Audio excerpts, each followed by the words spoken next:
Want to know why housing affordability is so poor in this country? The answer in simple terms is because the cost of building new houses is so high, ridiculously, obscenely high. The cost of building the typical house in Australia has risen 53% in the past 3 years, and it now costs close to $500,000 to build that home. And that's just the cost of the house. It doesn't include the price of the land. So, who's to blame for this situation? Well, primarily, overwhelmingly, it's government, politicians and bureaucrats. They keep making decisions that add to the cost of creating new homes. Now, just 3 years ago, the average cost of building a new house in Australia was $320,000. Now, early in 2024, it's $490,000, almost $500,000.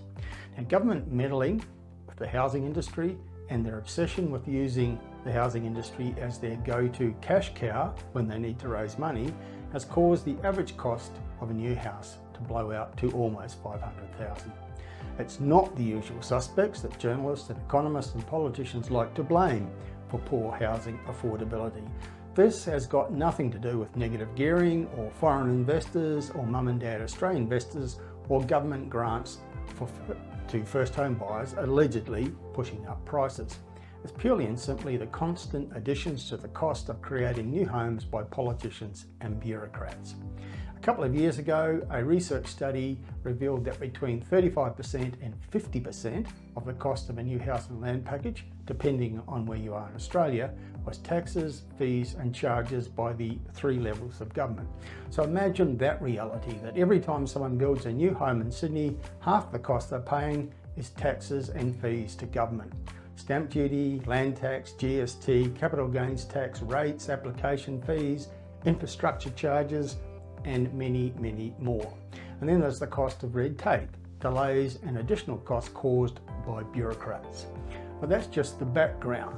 Every year the cost of building a new house grows larger because governments keep changing the rules and regulations, always in ways that add to the costs of construction.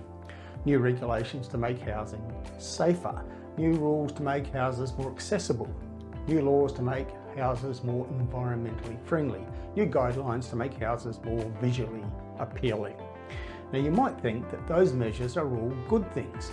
If houses are allegedly safer, more accessible, more energy efficient and better looking, that's all very positive. But if you feel that way, you cannot then complain about poor affordability because you've just declared your support for measures that have added massively to the cost of creating new homes for young Australians, thereby causing a further deterioration in housing affordability.